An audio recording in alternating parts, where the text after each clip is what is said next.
I heartily welcome all of you. Good afternoon, everyone. I heartily welcome all of you in the second session of the second day of Gyan course on post-colonialism and global international relations. It is my privilege and honor to introduce today's distinguished speaker for the lecture on globalization and global south. We are delighted to welcome a scholar whose work has significantly contributed to understanding of strategic affairs, electoral politics, and the evolving dynamics of global south and international relations. Professor Mirza Asmar Beg, currently serving as a professor in Department of Political Science at Aligarh Muslim University, Aligarh, is a respected academic and researcher in the field of strategic studies. His intellectual journey began with distinction. His doctoral dissertation was awarded the Best Dissertation Prize by the American Studies Research Center, Hyderabad in 1996. Thank you very much. ये हमारे student हैं और बैठो बैठो सब तो अपने ही student हैं. ठीक है. Friends, I was asked to talk about something relating to what we are basically supposed to be approaching to, because the main focus of course was to discuss about global international relations, which Amitabh Acharya tomorrow is going to address for the next 2.5 days. So these lectures are the build up to that. So first we discussed the fundamentals with Atul yesterday, and then some works of scholars which Rajan Saab talked about today, who are talking about post-colonial rather explanations in international relations. I would be broadly talking about a phenomena of globalization, and I would not be very much talking about the rather works of so many scholars. You all know them and you can look up about their work. I would basically be trying to understand a certain trend in international politics, whereby when I write, when I talk about the West basically, because in the morning there was a lot of discussion on the West, my basic frame is the Anglo-Saxon Western Hemisphere, where the domination of that part of the world over the rest was the prominent phenomenon of the last several centuries. And what basically I'm trying to explain to you is that the domination of that West, whose leadership was till the Second World War with the United Kingdom, and which eventually shifted to America. Very seamlessly, America came into the forefront as the leader of the so-called free world. So how effectively these powers are able to anticipate the changes in the world, and how they are able to adjust their ideational frame to that change. And my understanding is that that effectiveness, that foresight, that understanding is the key to their being always one up as compared to others in global politics. For example, the dominant phenomena for the previous centuries before the 19th century, 18th and 19th centuries, was the phenomena of colonialism and imperialism. And colonialism and imperialism, with this phenomena, the West understood, how to exploit the resources of again, the global South, the big name, the global South. Don't go into definitions, just broadly understand the developing countries, the underdeveloped world. Their resources were exploited, and of course, at their expense, these countries became rich and super powerful and so on. By the end of the Second World War, the Western world was again farsighted enough to understand and anticipate that this phenomena of colonialism is something which is now on its last legs. So they did not want to extend it any further. Are you getting my point? Well, some idea which is dying today, I would be foolish enough to push it further tomorrow, because I should know that it is not going to work in the world of tomorrow. So if I'm wise enough, I will come up with some creativity here to make it useful for the times to come. And that was the foresight with which the West actually understood that now colonialism is not going to work anymore.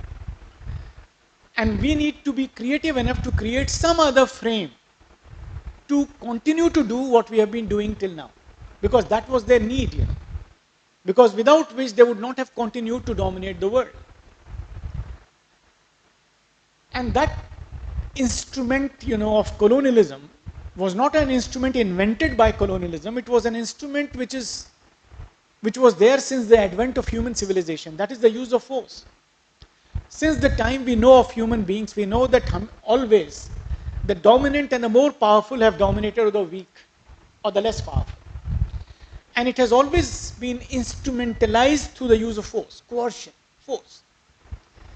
And that was very much in picture, you know, when colonialism and imperialism was played out in the world in the 2.5 centuries as we saw it. We were ourselves a victim of that process of colonialism. And you would also realize that at that time, in that part of the world, colonialism was a fashionable thing.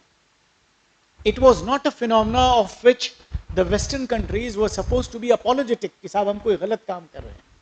It was something, you know, which they were proud of. और आप आज भी अगर Britain में जाएं और Britain के बूढ़े लोगों को देखें खास तौर से, जिनसे आप मिलें, तो आज भी वो जी तो आज की दुनिया में रहे लेकिन ख्वाब उसी ज़माने का देख रहे हैं. We used to rule over the world. We were the rulers of the world. How come, you know, these people are telling us what to do now? कुछ नहीं बचा है, लेकिन वो बात है नहीं. इंडिया में बहुत से लोग कहते हैं हमारे परदादा नवाब थे, तो चाहे हम आज भीख मांग रहे हो लेकिन हम उसी में जी रहे हैं. But anyway, that's not the right example. But anyway, you live in that past. So that was something to be proud of. So as I often discuss in my class of masters here in the university, that like in clothes, you know, there are fashions in politics as well. जैसे कपड़ों के fashion होते हैं ना कि आज ये चीज़ बड़ी अच्छी लग रही है आपको सिर्फ इसलिए कि फैशनेबल है, कल यही कपड़ा खराब लगेगा क्योंकि फैशन में नहीं है. कपड़ा तो वही है लेकिन फैशन में नहीं है. फैशन आपको किसने बताया? आपके शायद फिल्म स्टार्स वगैरह जो है वो कपड़ा पहन रहे हैं तो फैशनेबल है. और वो कहाँ से पहन रहे हैं? वो हॉलीवुड के स्टार से नकल करके पहन रहे हैं. उनके पास इतनी अकल नहीं है कि वो समझ जाए. तो वैसे ही पॉलिटिक्स में फैशन है. जैसे एक ज़माने में अमेरिका के अंदर slavery was fashionable. So your status in the society was determined on the basis of the number of slaves you have. कि ये ज़्यादा बड़े आदमी, इनके 250 स्लेव्स हैं, आप ज़रा छोटे हैं, 100 स्लेव्स हैं, इनके पास 50 है. उस पर कॉम्पिटिशन होता था. और जब स्लेवरी ख़त्म हुई तो आज अमेरिका में ही आप स्लेवरी का नाम लें तो कहेंगे what are you talking about, you are from India I guess, you are talking about slavery. अरे भैया हम क्यों बताएंगे, तुम्हारे यहाँ तो होती थी, हमने तो कभी नहीं करी. लेकिन अब वो ऐसा उससे दूर भागेंगे जैसे कि मतलब कोई टच मी नॉट सिचुएशन, जबकि वहाँ वही चीज़ वहाँ पर बड़ी फैशनेबल थी. उस ज़माने में वर्क कर रही थी, आज नहीं कर रही है, आज कोई और बात करी जाएगी. वैसे ही colonialism fashionable था, use of force fashionable था, लेकिन you all know the historical turn of events, and because of which suddenly after the Second World War, when we enter the new age, we see that it is no more fashionable, you know, it is no more operationable. So the West had to devise some other means to continue to do what they were doing earlier and to control us and to dominate over us. But that was very difficult. They had to be extremely creative.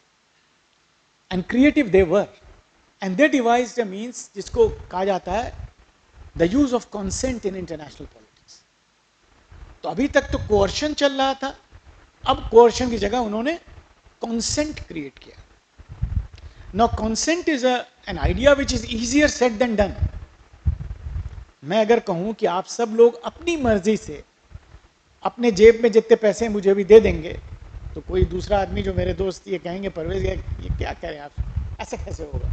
ये सब लोग अपनी मर्जी से अपना सारा पैसा यहाँ रख देंगे और आप ले जाएं घर और खुश भी होंगे, ओब्लाइज भी होंगे कि सर बहुत अच्छा किया आपने, हमारे सारे पैसे ले लिए. लेकिन ऐसा होता है कि नहीं होता है? हमारे मुल्क में ऐसे ऐसे कलाकार बाबा लोग हैं जो जब बातें करते हैं तो उनकी बात सुन के उनके मुरीद जो हैं वो सब कुछ दे देते हैं, अपना खुशी खुशी दे देते हैं. आप ना कहें कि ये क्रिमिनल हैं, ये जेल में हैं, मतलब ये होता है कि नहीं ह्यूमन लेवल पे. वो चीज़ इंटरनेशनल लेवल पर कैसे हुई, आज की कहानी कुछ यही है. That's what we are going to talk about, that story, how that happened, how it was operationalised, that phenomena of globalisation. Again from where did this word कम?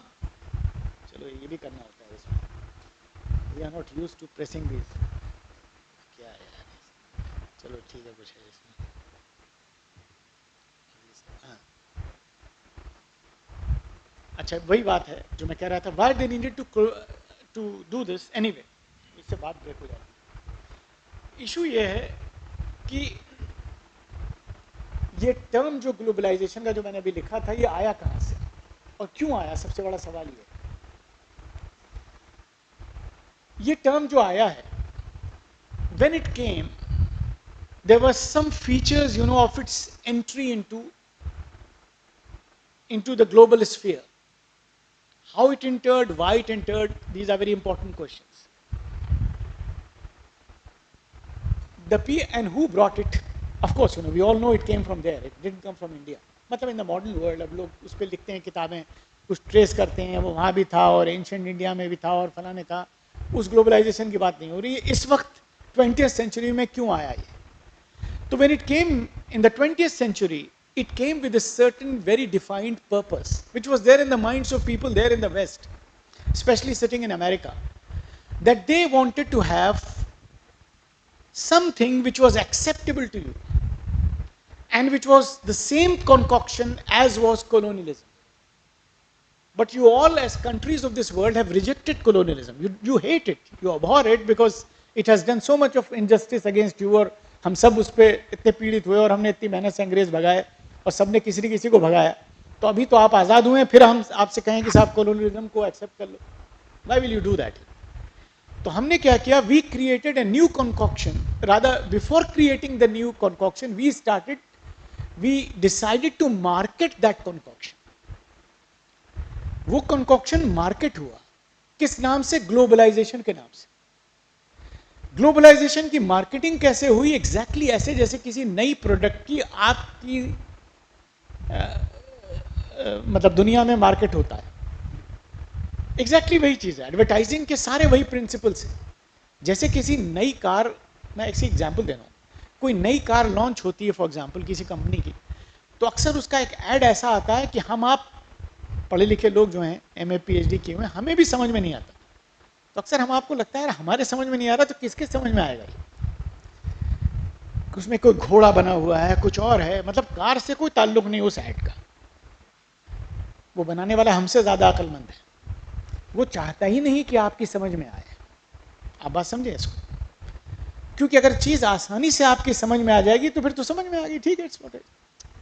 यहां पर क्या है, थोड़ा सा there is an element of mystery, and that is what is done in advertising on a standard level.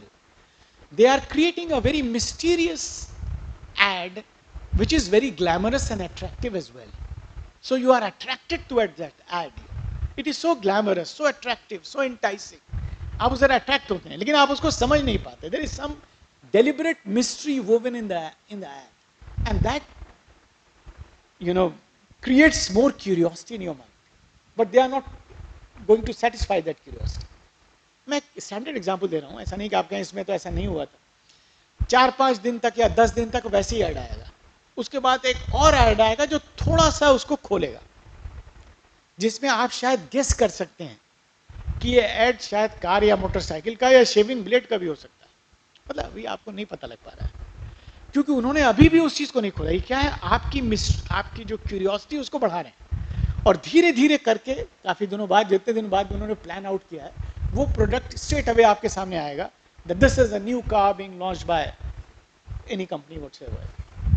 तो क्या ये advertising की स्ट्रेटजी है कि उसने आपको हुक किया उससे, कि you just follow this ad, you come to us, and slowly and gradually you create that, they create that point where you are so much interested in that, and then of course you might go and buy it or you might not go, but there's a lot of research in the world which tells you that such kind of advertising works. Exactly the same thing happened in this world of politics, where globalization, a term, was coined there, and mind you, deliberately it was not defined. भाई आपको दुनिया में कोई भी term कोई देता है तो पहले होता है ना, डेमोक्रेसी की क्लास पहले हम लिखते हैं, डेमोक्रेसी की डेफिनेशन ये, the first thing you ask is what is the definition. भाई आप किसी चीज की बात करें, यहाँ लेक्चर में भी नहीं, सब लोग पूछते हैं जैसी कोई बात बताइए, वैल्यू क्या है, नॉर्म क्या है, ग्लोबलाइजेशन क्या है, फला, फट से फौरन सवाल यही होता है, आपको बताना है ना भाई क्या चीज़ है ये, लेकिन हम आपको नहीं बता रहे हैं। हम एक टर्म क्रिएट कर रहे हैं ग्लोबलाइजेशन, बड़ी इंटेलिजेंटली क्रिएट किया है हमने टर्म, और हम उसके बाद क्या कर रहे हैं, उसको ग्लैमराइज कर रहे हैं, डिफाइन नहीं कर रहे हैं, ग्लैमराइज कर रहे हैं कि साहब globalisation is this, it is the panacea of all the ills, it will solve all your problems. If you want to progress in the world, come to globalization. All kinds of things are being said, and they are coming from the same side, and it is being advertised in a manner, and it is being advertised so effectively, so forcefully, that the purpose is to elevate it, that idea, to elevate the idea to the level of common sense. Now, this is extremely important.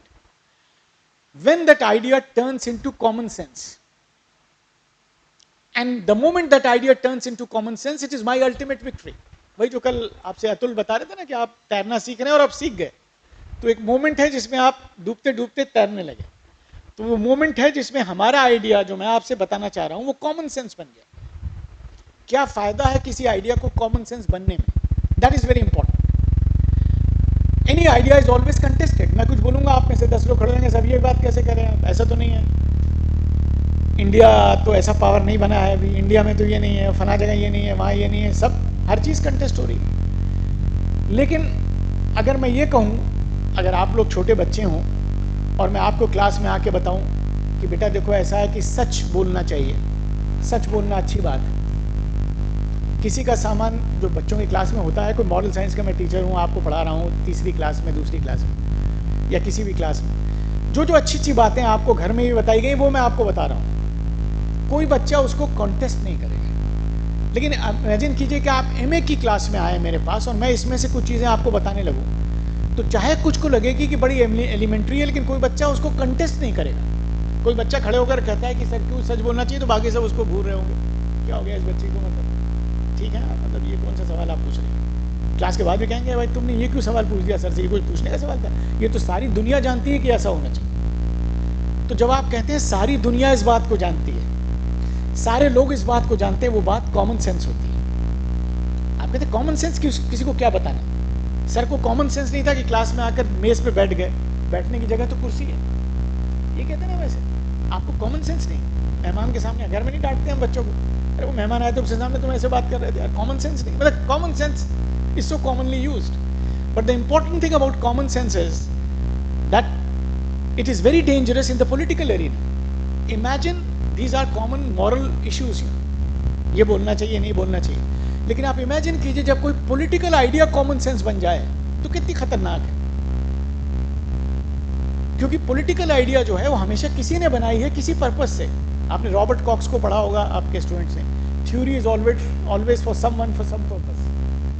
Theory कोई ऐसे नहीं होती जो आपसे बताया जाता है theory equal है, सबके लिए बराबर है, सब कोई चीज़ दुनिया में बराबर नहीं होती. ये सिर्फ कहा जाता है, आपको बताया जा रहा है, बेवकूफ़ बनाया जा रहा है. बराबर कैसे, मैंने कोई चीज़ बनाई आपके लिए बराबर कैसे होगी, मेरे लिए है ना. आपको थोड़ा बहुत फ्रिंज बेनिफिट हो जाएगा, कुछ फ़ायदा हो जाए आपको, लेकिन बेसिकली मेरे लिए है ना. जैसे कैपिटलिज्म की हम बात कर रहे हैं, तो बेसिकली हमने कैपिटलिस्ट ने बनाई है ना. आपको कभी कोई फ़ायदा हो गया, जैसे बड़ा डिस्कशन हो रहा था, उससे बड़ी प्रॉस्पेरिटी भी आई और बहुत लोग गरीबी से निकल गया, वो तो उसका फ्रिंज बेनिफिट है, कहीं कहीं हो गया. वो पर्पज़ इंटेंडेड हमारा नहीं है भाई. पर्पज़ इंटेंडेड वो है जो हमारी भलाई है. आपको थोड़ा बहुत कुछ फ़ायदा हो गया तो आप खुश रहिए उसे. It is basically meant for me.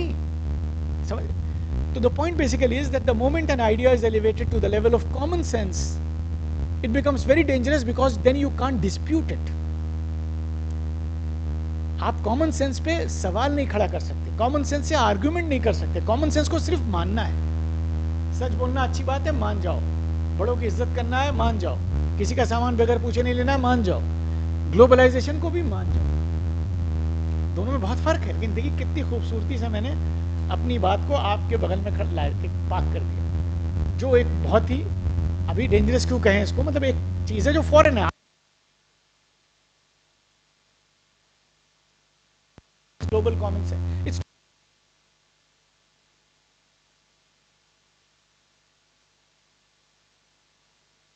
पूरी दुनिया को बता रहे हैं वो है क्या चीज़.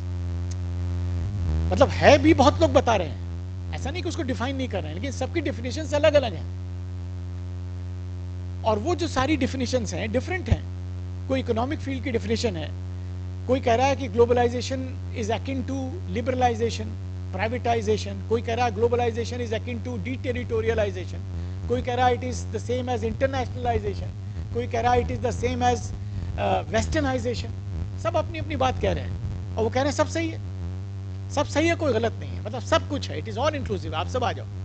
यही तो हम चाह रहे हैं कि एक ऑल इंक्लूसिव फ्रेम हो जिसमें सब चीजें आ जाएं, लेकिन जैसे ही मैं उसको स्पेसिफिकली डिफाइन करूंगा it will have limitations. The definition of a definition is that it has limitations. आप क्लास में कोई डिफिनेशन देते हैं, टीचर कहता है अरे क्लियर नहीं है, स्पेसिफिक बताइए, स्टेट पूछ रहा हूँ, नेशन नहीं पूछ रहा हूँ, होता है टीचर कहता है स्पेसिफिक आइए. तो उसका नेचर क्या हुआ? डेफिनेशन का मतलब यह है कि डेफिनेशन स्पेसिफिक होनी है, उसके अंदर बाउंड्री होनी है. तो डेफिनेशन का नेचर ही है कि चीज को बाउंड्री में लेना, चाहे कितनी भी बड़ी बाउंड्री. हाँ, तो उसको बाउंड्री में ले नहीं है.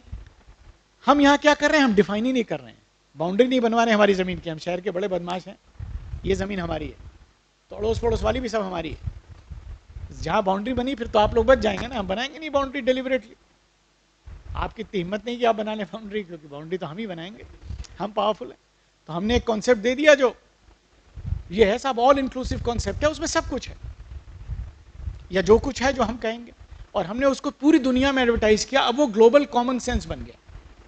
जब वो ग्लोबल कॉमन सेंस बन गया तो आप में से, मतलब आप, जब मैं बात कर रहा हूं तो आप लोग साउथ हैं, मैं नॉर्थ हूं, तो आप में से किसी की इतनी हिम्मत नहीं कि इस पे सवाल खड़ा कर सके, क्योंकि इतनी ओवरपावरिंग उसकी एडवर्टाइजिंग है. जैसे कोई भी प्रोडक्ट जो बेस्ट कंपनी से आके पूरी इंडिया में एडवर्टाइज है और सब लोग उसको यूज करें, आप उस पर क्वेश्चन उठाएंगे, लोग आप पे हंसेंगे. अब ना बताइए साहब, ये हैं बड़े काबिल बने, अलीगढ़ में इंजीनियरिंग करी इन्होंने, ये इसकी इंजीनियरिंग पे सवाल उठा रहे हैं, जो पूरी दुनिया के बड़े इंजीनियर से मिलकर ये टेस्ला की कार बनाई है जो चलती ही नहीं. लेकिन ये सवाल नहीं उठा सकते टेस्ला पे, क्योंकि इनके क्रेडेंशियल्स ही नहीं है उस पर सवाल उठाने के. हु आर यू यार, you are a student of BTech in AMU, who are you? Even if इस बच्चे का सवाल बिल्कुल सही है, लेकिन ये उठा नहीं सकते सवाल. आप बात समझ रहे ना? तो कोई सवाल ही नहीं उठा सकता. आप इंडिया में देखिए, मतलब I am not with party A और बी, आप ये मत लीजिएगा कि ये लग रहा है फला पार्टी का सपोर्टर है. जब इंडिया में ग्लोबलाइजेशन अपने पीक पे, जब वो प्राइवेटाइजेशन सब चला, ग्लोबलाइजेशन की बात इंडिया में आई, तो उस ज़माने में हमारे जब पीक पे बातें चल रही थी, तो फॉर एग्जांपल हमारे यहाँ जैसे यूपीए 1-2 की गवर्नमेंट थी, मनमोहन सिंह थे. Manmohan Singh was an economist, you know, मतलब कैम्ब्रिज यूनिवर्सिटी से पढ़े हुए हैं, पीएचडी सब. लेकिन अगर मनमोहन सिंह और उनके साथ थे मोंटेक सिंह, एहलूवालिया, जो भी बड़े इकोनॉमिस्ट और भी रहे होंगे टीम में, किसी आदमी ने कभी भी ग्लोबलाइजेशन एज सच पे एक सवाल भी उठाया? उठा ही नहीं सकते. ऐसा नहीं कि उनके दिमाग में सवाल नहीं आया होगा और हमारे जैसे आम आदमी के दिमाग में सवाल आ गया. It's not possible. But it is such a global common sense that you can't dare, you know, the moment you dare, you are delegitimized. वो कॉन्सेप्ट डिलीजिटिमाइज नहीं होगा, आप डिलीजिटिमाइज हो जाएंगे. Who are you to question this? You know? तो इसीलिए पूरी दुनिया में किसी ने उस पर कभी भी सवाल नहीं उठाया. ग्लोबलाइजेशन पे आप देखिए, इंटरेस्टिंगली बहुत चीज़ों पे सवाल उठता है, इस पर कोई सवाल नहीं उठा. और हमेशा सबने इसको अनक्रिटिकली माना. सिर्फ ये हुआ कि इसको कैसे हम अपने मुल्क में इंप्लीमेंट करें, तो किसी ने कहा हम धीरे धीरे करेंगे. वही जैसे बताया जाता है कि डायबिटीज़ की एक ही दवा है, एक डॉक्टर ने कहा दिन में 3 बार खाओ, एक ने कहा 2 बार खाओ, एक ने कहा 1 बार खाओ. लेकिन डॉक्टर कोई दूसरी दवा नहीं दे सकता, क्योंकि दूसरी है ही नहीं ना. तो सबको वो एक्सेप्ट करना ही करना है, अनक्रिटिकली हर आदमी को मानना है. क्यों? क्योंकि वो ग्लोबल कॉमन सेंस बन चुका है. ठीक है साहब, ये बेसिकली आइडिया था ग्लोबलाइजेशन का. जो अगला सवाल भी इसमें अगर आ जाए, बाय द वे. अच्छा, ये तो वो बात आ गई थी. हाँ, वो तो मैंने लिख लिया इससे कि ये कॉन्सेप्ट यूनिवर्सल है, इंटरडिपेंडेंट है, सारी चीज़ें इसके अंदर हैं. अब इशू ये था कि मतलब जैसे मैंने शुरू में आपसे कहा था कि ग्लोबलाइजेशन क्या है? It is the same old wine in a new bottle. It is the same idea of colonialism, imperialism, और उसको और पीछे ले जाए तो capitalism in a new bottle. Idea वही है. जैसे कैपिटलिज्म की जो आइडिया थी, जिसको ऑपरेशनलाइज किया कॉलोनियलिज्म और इंपीरियलिज्म में, उसी आइडिया को ऑपरेशनलाइज करना है ग्लोबलाइजेशन. लेकिन इंस्ट्रूमेंटैलिटी थोड़ी चेंज हुई. जैसे मैंने आपसे पहले कहा, now force will not be used, consent will be used. अब हम ज़बरदस्ती नहीं करेंगे, हम आपकी कंसेंट लेंगे. तो जैसा हम पहले बात कर रहे थे, consent is something which will not come immediately. I'll say give consent, you will not get consent. I'll have to create a situation where you actually eventually come and give consent to something which obviously you will think it is in your interest, or maybe I'll create a situation where you will be forced to give consent to that particular idea. तो consent कैसे हुई, इसके कुछ aspects को हम discuss करते हैं. पहला इंस्ट्रूमेंट जो उन्होंने लिया वो था इंस्ट्रूमेंट ऑफ लॉ, जो बहुत इंपॉर्टेंट इंस्ट्रूमेंट है. और वो इसलिए इंपॉर्टेंट है क्योंकि हम अपनी डेली लाइफ में इसको एक्सपीरियंस करते हैं. What is one unique feature of law? Law का एक यूनिक फीचर क्या है कि वो आपके लिए किसी भी चीज का मानना आसान कर देता है. जो आपका दिमाग भी उस चीज को नहीं मान रहा, लेकिन आप फेट अकम्प्लाई समझ के हमें मान नहीं. जैसे होता नहीं कि हम सब टीचर्स हैं, कल कहीं बात आई, कहीं by the way I, staff room में टीचर्स बैठे हैं कॉलेज में कि साहब अब यूजीसी का कोई लॉ, कोई फरमान, रेगुलेशन आने वाला है. वो तो लॉ नहीं, रेगुलेशन लॉ सब लॉ ही है, लॉ ही कैटेगरी में आने वाला है कि साहब सारे टीचरों को 6 घंटा रोज डिपार्टमेंट में बैठना पड़ेगा. तो हम में से कह ऐसा कैसे हो सकता है, और ये तो यूजीसी कर नहीं सकती, और हम नहीं करेंगे, और हम नहीं मानेंगे, और ये तो इरेशनल है. 50 बातें हो रही. कुछ दिन बाद यूजीसी का रेगुलेशन आ गया, हम सब चुप हो गए, सबने उसको मानना शुरू कर दिया. बात वही है, जो बात कल थी वो बात आज है.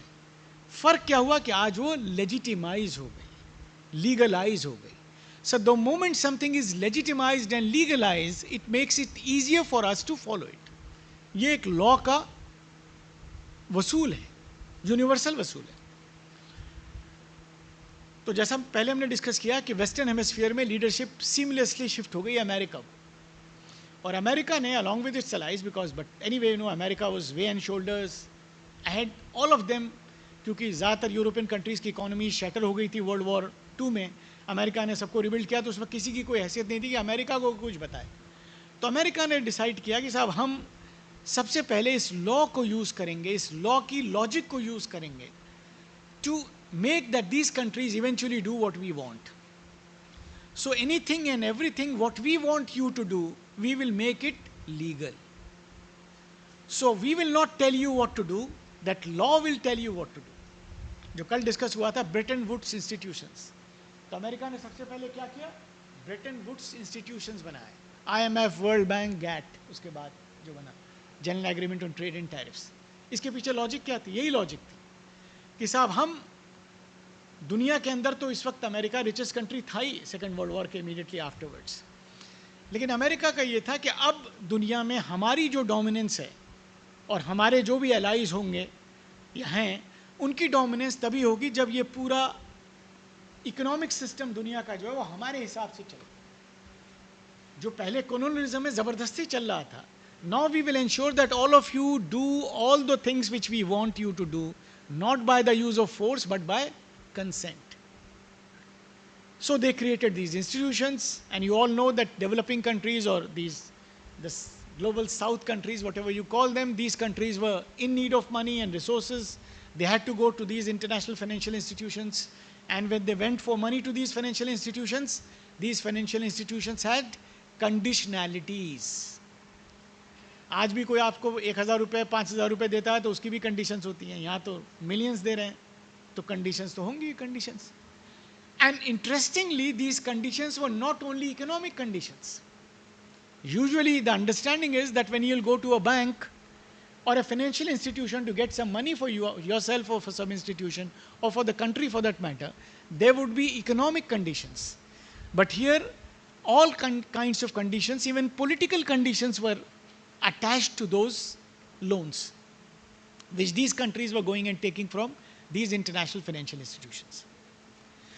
The other important thing is that when you were taking money from these financial institutions, you were not taking money to do some business.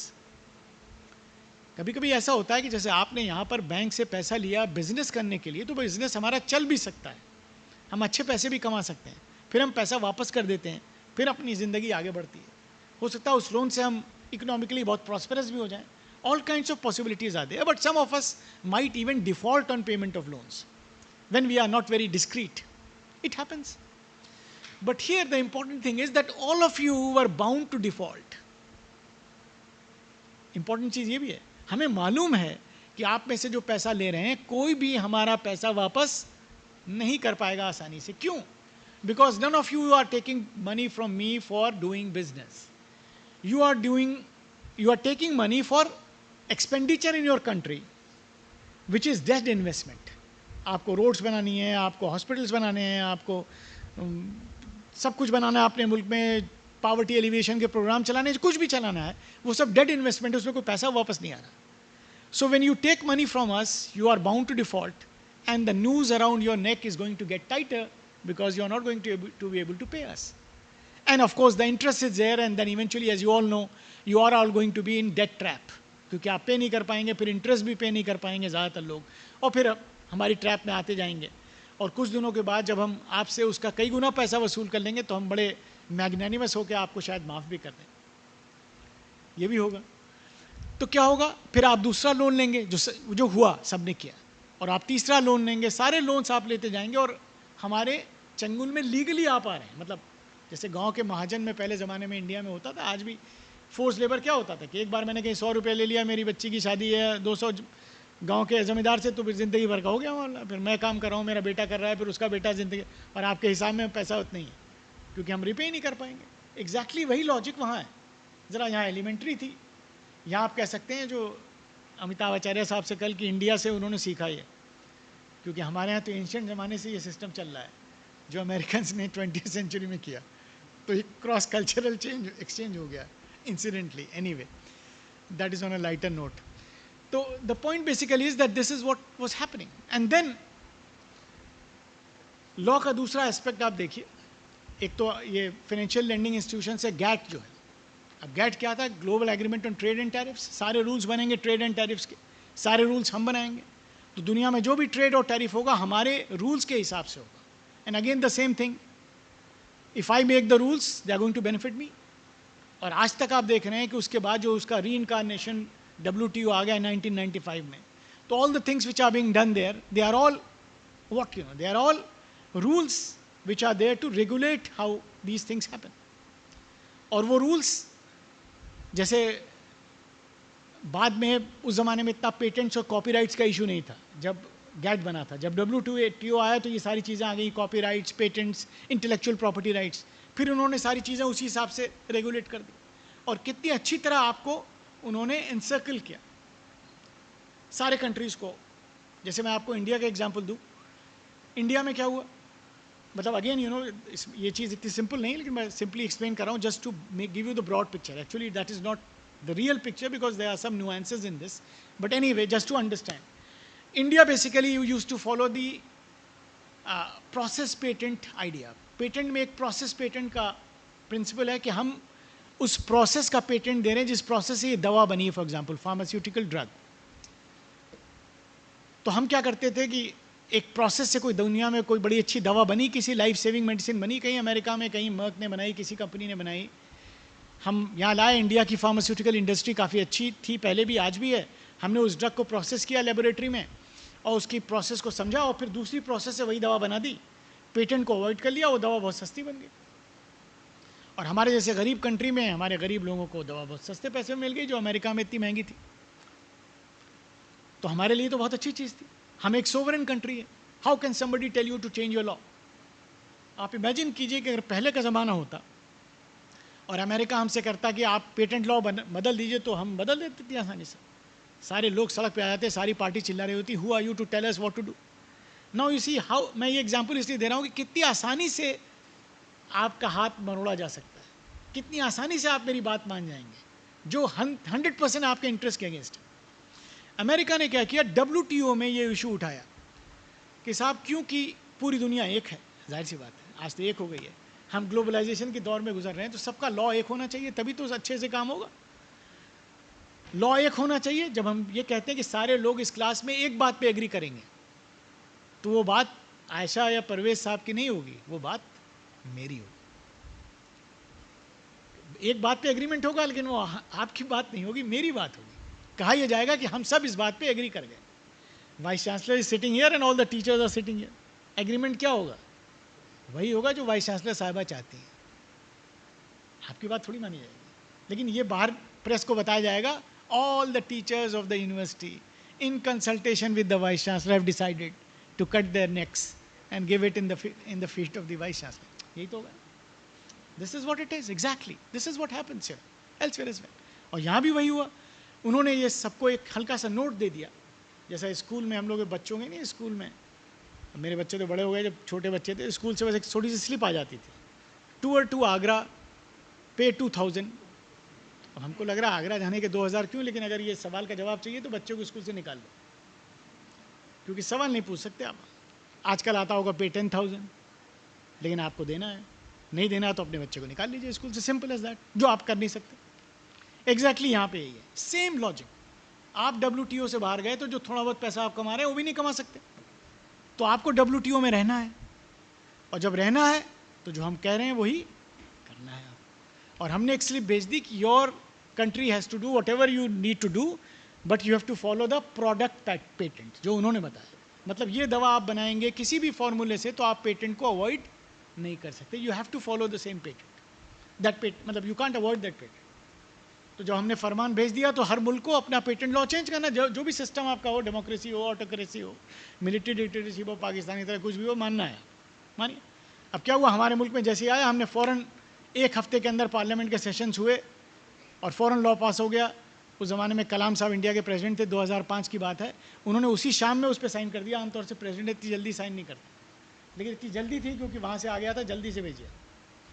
तो क्या हुआ, इमीडिएटली हमने कह दिया we confirm to this new patent law. अब एक ऐसा patent law जिसके ऑपरेशनलाइजेशन के अंदर इमीडिएटली हमारे मुल्क के आधे से ज़्यादा लोग, 60-70% इंडिया के लोग की रीच से वो सारी दवाएं एक झटके में बाहर हो गई। अब आप ये सोचिए कि ऐसी चीज़ जो हमारे इंटरेस्ट के इतने खिलाफ है, हम सब जानते हैं, ऐसा नहीं कि कोई सीक्रेट है, we all know, those leaders also. अच्छा, किसी पार्टी ने कुछ अपोज नहीं किया, ये भी इसकी इंटरेस्टिंग बात है। हमारे एक छोटी सी बात भी हो, पार्लियामेंट में रेजोल्यूशन लाना हो कि आज संडे है, अगर आ जाए तो दूसरी पार्टी कांग्रेस वाले कहेंगे नहीं नहीं ये कैसे आपने पास कर दिया, संडे नहीं संडे नहीं होगा, हंगामा हो जाएगा। मतलब किसी बात पे एग्री करेंगे ही नहीं, ये तो लॉजिक है, जो भी पार्टी पावर में। लेकिन इस पर कोई डिसएग्रीमेंट नहीं, किसी ने कुछ नहीं बोला, कहीं अखबार में डिस्कशन नहीं, कोई कुछ नहीं, क्योंकि अब फेट अकम्प्लाई है ना, मतलब क्या करना, अब इस पर क्या डिस्कशन करना।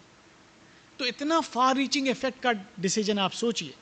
एक सोवरेन कंट्री हमारे जैसा रीजनेबली वेल ऑफ, हमारा एग्जाम्पल है तो छोटे मोटे की तो बात करने से कोई फ़ायदा नहीं ना, हमारे जैसा मुल्क, हमने एक हफ्ते के अंदर फ़ौरन ऐसा लॉ बना दिया, और ऐसे कितने और चेंजेस किए, उस सबका discussion it takes a lot of time, कर दिया और हमें कोई परेशानी नहीं हुई। क्यों? क्योंकि वी वर ट्रैप्ड। जैसे होता टेनिस में, सॉरी चेस में, जब चेकमेट हो गया तो आप जान रहे हैं कि आपका बादशाह मरेगा, लेकिन अब आप कुछ कर नहीं सकते ना, क्योंकि this is what is the move here. तो मतलब आप, मतलब चेकमेट हो गए जैसे, तो उन्होंने आपको चेस में चेकमेट कर दिया, अब आप ख़त्म, कुछ नहीं कर सकते। तो लॉ इतना इफेक्टिव मैकेनिज्म है, और अमेरिका ने उस वक्त से आज तक इसका भरपूर इस्तेमाल किया है। और दुनिया के अंदर उसके बाद क्या किया उन्होंने, हर एरिया ऑफ एक्टिविटी जिसके बारे में आप सोच भी सकते हैं, उस सब पे आज कोई ऑर्गेनाइजेशन बना हुआ है, कोई अथॉरिटी का नाम है international civil aviation authority, international law of seas, मतलब कोई भी चीज़ आप सोच सकते हैं, जो हर फील्ड में कोई इंस्टीट्यूशन खड़ा है दुनिया में, और सारे वो इंस्टीट्यूशंस हमने बनाए हैं या हमने बनवाए हैं। तो इवेंचुअली वो सारे इंस्टीट्यूशंस वो कर रहे हैं जो हम चाहते हैं, और आपसे करवा रहे हैं, आप रिसीविंग एंड पे हैं, वो सब हमारी ही बेनिफिट के लिए बने। तो कितना अच्छा सिस्टम है, आप देखिए, that way it works so effectively. इसीलिए आप देखिए, कल जो आज डिस्कशन हो रहा था कि अमेरिका ने क्लाइमेट चेंज को छोड़ दिया, पेरिस ट्रीटी से बाहर आ गया, अमेरिका यूनिसेफ से बाहर जा रहा है। क्यों? क्योंकि अमेरिका को जैसे ही लगता है, क्योंकि आदत ख़राब है ना हमारी, कि हम जो कहते हैं वही होता है ना। अब एक आध इंस्टीट्यूशंस में कुछ और होने लगा तो हम उसको बर्दाश्त नहीं कर पाएंगे। We will not let that happen, because no, the power is slipping from my hands. Till yesterday, all of you were listening to what I said, and today 2 or 3 of you are saying that you are asking questions. We will not tolerate this. तो वो उसकी वजह है ये, मतलब जो उनका reaction है इतना स्ट्रॉन्ग कि immediately withdraw, we will not cooperate, we are not there, because they are not used to that kind of a treatment from international institutions telling them, I am used to telling all of you what to do. You are not supposed to tell me what to do. अच्छा, दूसरी चीज़ जो हमारे लिए बड़ी important है, हमारे जैसे लोगों के लिए जो हम लोग पढ़ाई लिखाई में हैं, दैट इज़ नॉलेज। क्योंकि हम नॉलेज इंडस्ट्री में हैं और हमारे लिए नॉलेज एक बड़ी पायस सी चीज़ है। और कल से आज तक आप देख रहे हैं, क्लास में भी आप पढ़ते हैं, सारे लोग जितने भी स्कॉलर्स की बात हो रही होती है, almost all of them are west based scholars. कल हमारे यहाँ west based Indian scholar, but basically based in the waste.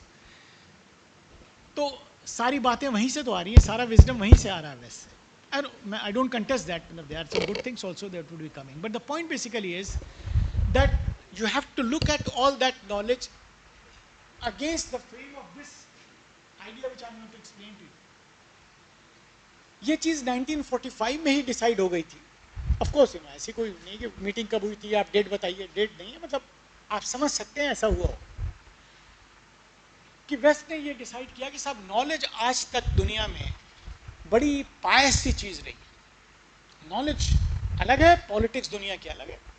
Knowledge creators हैं साहब, ये केव में बैठ के हिमालयाज में किताब लिख रहे हैं, वो सेज हैं, उन्होंने वो लिखी, उन्होंने वो लिखी, लोगों ने, बहुत बड़े बड़े लोगों ने किताबें लिखी, वो सब सही है। अमेरिका ने ये सोचा कि साहब आज 45 में all the top universities and research institutions of the world are located in America or some of them in Europe, Britain and so on. सब हमारे यहाँ सारी नॉलेज हम प्रोड्यूस कर रहे हैं आज, पहले किसी ने भी की। तो अब क्या होगा कि अभी तक जो नॉलेज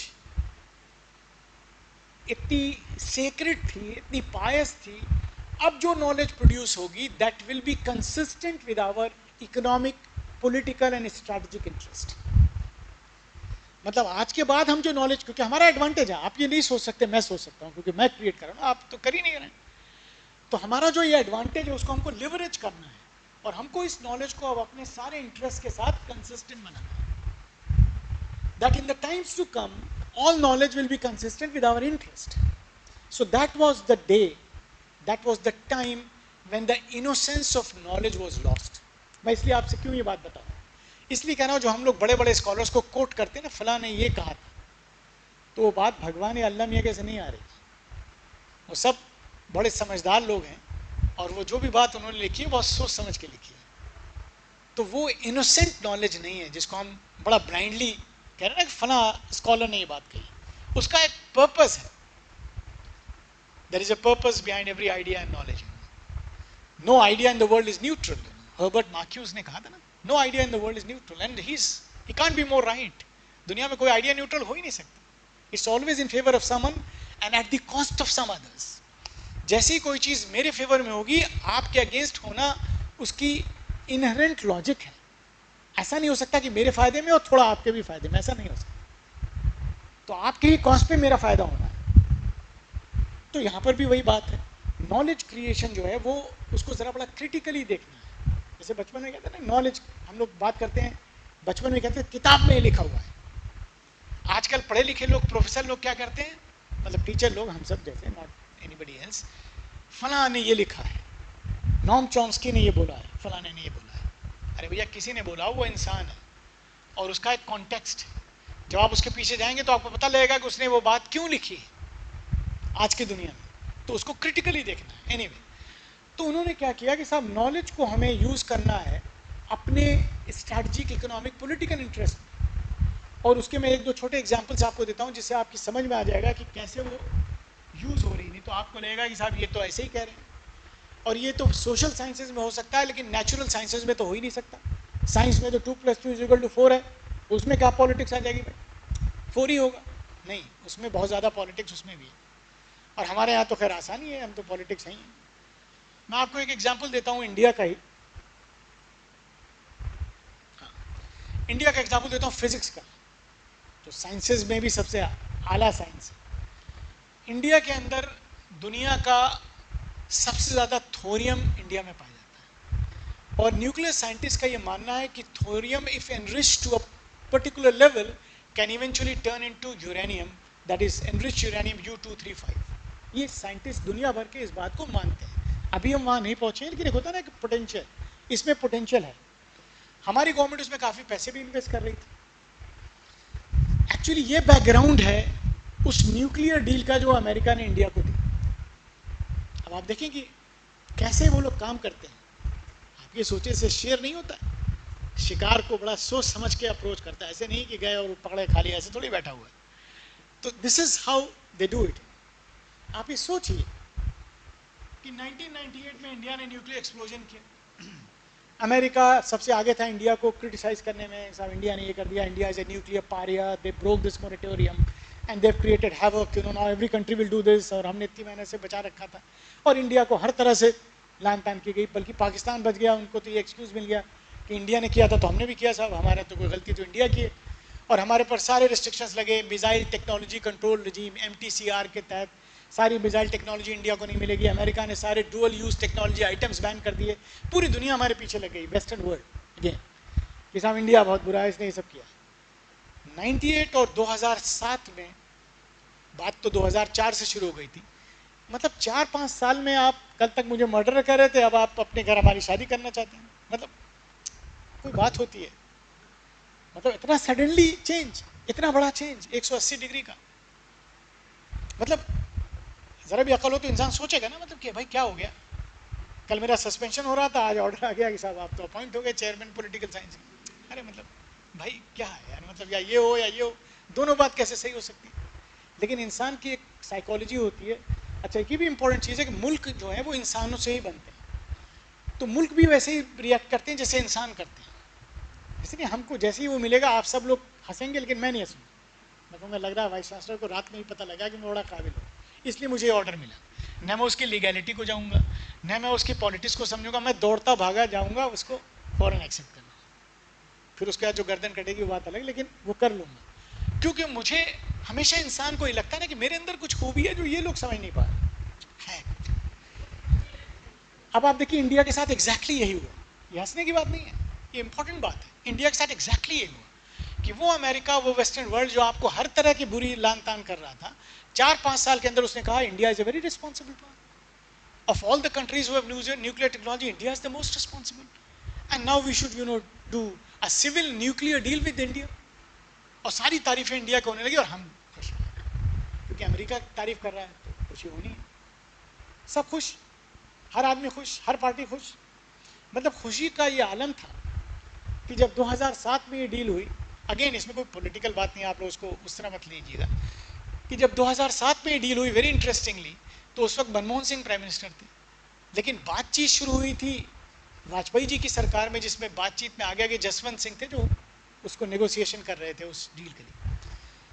तो ऐसे होता ना कि जैसे सारी मेहनत मैंने की, और अभी वाइस चांसलर ने आके यहाँ कह दिया कि परवेज साहब को मुबारक हो कि सेमिनार इतनी अच्छी कराई, तो मेरा दिल ही टूट गया यार, ये सब तो मैंने किया और वाइस चांसलर कह रहे हैं परवेज साहब ने ही किया, तो मुझे वहाँ से पीछे चिल्लाना पड़ेगा, नहीं सर मैडम वो एक्चुअली परवेज साहब is not the organiser, he is just in my department, actually I did it. तो यही चीज़ यहाँ भी हुई। अब जसवंत सिंह ने जो स्टेटमेंट दिया वो आप सुने, जैसे जसवंत सिंह ने स्टेटमेंट दिया कि यूपीए ने ये डील की है, लेकिन अगर हम ये करते तो इससे अच्छा करते, इस बात में कोई दम नहीं है, लेकिन ये दिल का एक वो है जो कहना चाह रहे हैं कि ये डील जो यूपीए ने करी है वो अगर हम करते तो और अच्छी तरह करते। अच्छा, डील क्या थी? It was a virtual sell out. तो एक्चुअली वो कहना ही चाह रहे हैं कि इंडिया इन्होंने बेच तो दिया, लेकिन अगर मैं बेचता तो 2-4 कुर्सियां बच गई, वो भी दे देता। हुआ यही एक्चुअली, अब उसमें नहीं जाना, उतना टाइम नहीं है। पॉइंट बेसिकली ये है कि हमने वो डील हमको क्यों दी गई, मैं सिर्फ इतना कह रहा हूँ, I am not going into the deal, that was the reason. And American के बारे में बड़ी अच्छी बात है कि वो हम लोग कान में जो कानाफूसी करते हैं वो नहीं करते हैं, वो सामने बोलते हैं। जैसे उनको कहना होगा आई डोंट लाइक यू तो कह देंगे Parvez I don't like you, हमारा यहाँ कोई नहीं कहेगा, लेकिन जैसे ही कमरे से जाएंगे शुरू हो जाएगा, अब इससे बुरा तो कोई आदमी नहीं है डिपार्टमेंट। सामने तो तारीफ कर रहे थे, हम लोग की आदत है पीठ पीछे कहनी है ना, अमेरिकन सामने कह रहे थे, उन्होंने डायरेक्टली कह दिया कि साहब हमने जो है वो तो नॉन प्रोलिफरेशन हमारा ऑब्जेक्टिव था और हमें अपने न्यूक्लियर पावर प्लांट्स बेचने थे। अब आप सोचिए कि मतलब एक लॉजिक भी थोड़ी सोचिए, जो न्यूक्लियर पावर प्लांट पिछले 30 साल में अमेरिका में एक भी नहीं लगा, वो हमको बेच रहा है अमेरिका और हम ले रहे हैं। अगर ये चीज़ इतनी अच्छी है दवा, तो आप क्यों नहीं खा रहे हैं डॉक्टर साहब? आपको भी डायबिटीज़, आप तो खा नहीं रहे हैं और मुझे लिख रहे हैं मैं खाऊं, तो कुछ उसमें परेशानी है ना, मतलब आप ऐसा काम क्यों नहीं कर जो अपने खुद नहीं कर, और उसमें 50 चीज़ें और हैं, उसमें मुझे नहीं जाना है, but the point basically is that they give us this deal, और उसका बेसिक पर्पज एक ये था कि हमारा जो प्लूटोनियम एनरिचमेंट का प्रोग्राम, मतलब बात कहाँ से आई, ना यहाँ से पकड़ी गई एक्चुअली, इधर से, जो हमारा प्लूटोनियम एनरिचमेंट का प्लान था, सॉरी प्लूटोनियम नहीं यार, थोरियम एनरिचमेंट, मैंने गलत वर्ड यूज किया, थोरियम एनरिचमेंट का जो प्रोग्राम था उसको अमेरिका को रोकना था। तो आपसे डायरेक्ट कह देगा तो आप रोकेंगे नहीं। उन्होंने ये कहा कि हमने ये डील की। उस डील में क्या बात थी, अमेरिका 98 में हमसे कह दिया था कि कोई भी मुल्क इंडिया को यूरेनियम सप्लाई नहीं करेगा, ये तो पारिया स्टेट है। तो 45 कंट्रीज हैं न्यूक्लियर सप्लायर ग्रुप के मेंबर, सब अमेरिका के कंट्रोल में। अमेरिका ने कह दिया कोई नहीं देगा, इंडिया तो मिसयूज करता है, न्यूक्लियर एक्सपोजन कर दिया, कोई नहीं दे रहा, हमें मिल ही नहीं रहा है यूरेनियम। अमेरिका ने एक स्ट्रोक में कह दिया कि 4500 दुकानें खुली हैं, जहां से चाहो ले लो। एक झटके में सब 4500 दुकानें खुल गई। अब आप रिस्पॉन्सिबल हो गए रातों रात, और जहां से चाहिए खरीदिए, कोई परेशानी नहीं। कहने का मतलब क्या है कि आप सब, मैं आपको आसान लैंग्वेज में समझा दूं, आप सब मेरे घर से दूध लेते हैं, लेकिन इन्होंने एक गाय खरीद ली, तो मेरे लिए खतरा हुआ ना कि अब ये सेल्फ डिपेंडेंट हो गया, कल ये भी गाय खरीद लेंगे। जब सब गाय खरीद लेंगे तो मेरा क्या होगा? तो मैं पहले आदमी को परसुएट कर रहा हूँ, गाय मत लो, दूध तो मैं दे ही रहा हूँ ना, क्या परेशानी। तो दूध मैं जब दे रहा हूँ तो आपकी दूध के लिए मेरे ऊपर डिपेंडेंसी बनी हुई है ना, और मेरा बिजनेस भी चल रहा है। अगर इंडिया को, अगर वो थोरियम रिसर्च इंडिया की चलती रहे, और इमेजिन कीजिए 5 साल 10 साल में कभी भी इंडिया बना ले, तो इंडिया तो सेल्फ डिपेंडेंट हो जाएगा ना, फिर इंडिया तो कुछ सुनेगा नहीं किसी की।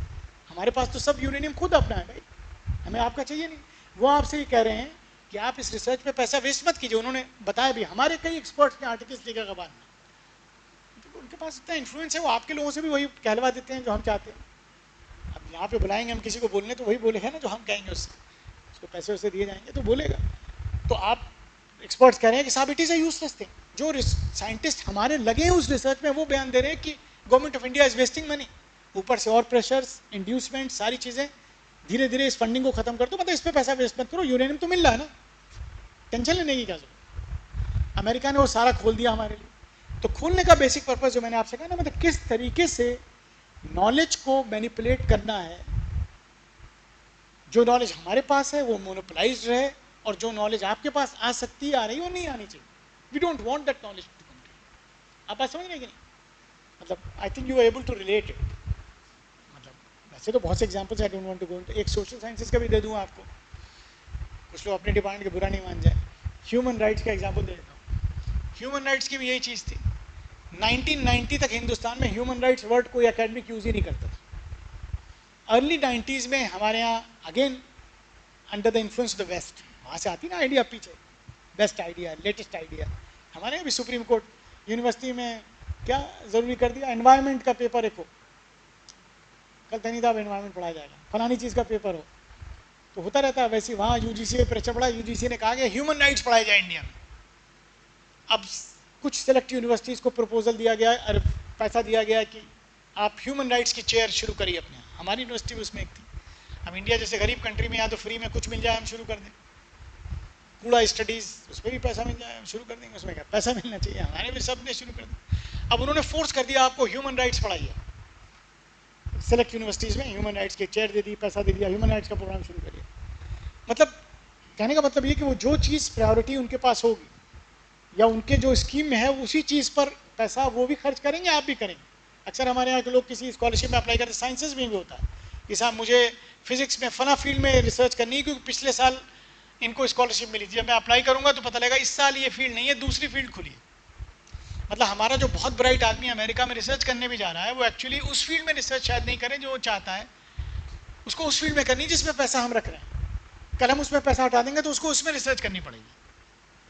तो जो डिजीज पे भी रिसर्च कर रहा है वो चाह रहा है अल्जाइमर पे, लेकिन उसको रिसर्च करनी पड़ेगी हॉटस्किन सिंड्रोमा में, क्योंकि हम उसमें पैसा डाल रहे हैं। मतलब नॉलेज कितनी प्रोड्यूस होगी, कल जहां तक वो नॉलेज आगे पहुंच गई और हमारे लिए खतरनाक होने लगी, हम उसमें से फंडिंग फॉरन हटा दें। तो सारी चीजें, मतलब पॉइंट बेसिकली ये कि नॉलेज क्रिएशन पूरी दुनिया में जो होगा वो हम कंट्रोल करेंगे, किसी भी तरह का knowledge production, and that has been very successfully done by them till now. आगे सिचुएशन ऑफ कोर्स चेंज होगी विद टाइम। अगला है कल्चर। मीडिया मैंने लिख दिया है कल्चर। बेसिकली इसमें कल्चर भी बड़ी इंपॉर्टेंट चीज़ है। देखिए कल से कल्चर की कुछ बात हुई थी। अब कल्चर उन्होंने बहुत इंपॉर्टेंट कॉन्स्टिट्यूएंट चुना इसलिए क्योंकि कल्चर जो है उसको कहते हैं it is the softener of the mind.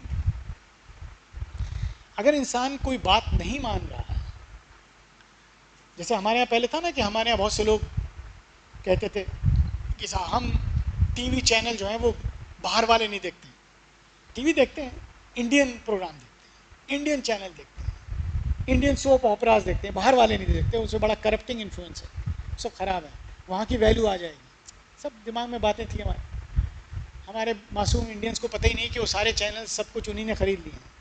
तो अब वो हिंदी का सीरियल जो आएगा उसमें सारी वैल्यूज़ वेस्टर्न होंगी, सारी चीज़ें जो हैं, पॉलीएंड्री इंडिया में कहीं नहीं, हर 10वें सीरियल में पॉलीएंड्री भी होगी, हर चीज़ होगी, सारी चीज़ें होंगी जो वो चाह रहे हैं आपको बताना। मतलब आप मत देखिए इंडियन सीरियल, देखिए इंडियन ड्रेस पहन के देखिए, लेकिन वो वैल्यूज़ तो वही है ना।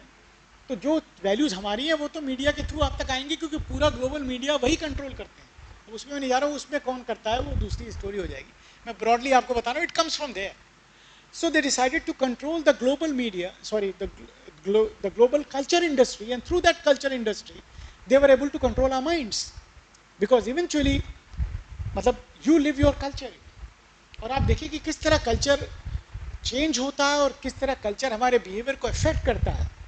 ये मतलब एक बड़ी खासतौर से पिछली 1-2 जनरेशन में आप देखिए, मतलब since the time we were students and since the time you are students, in the last से 30 odd years, things have change so much.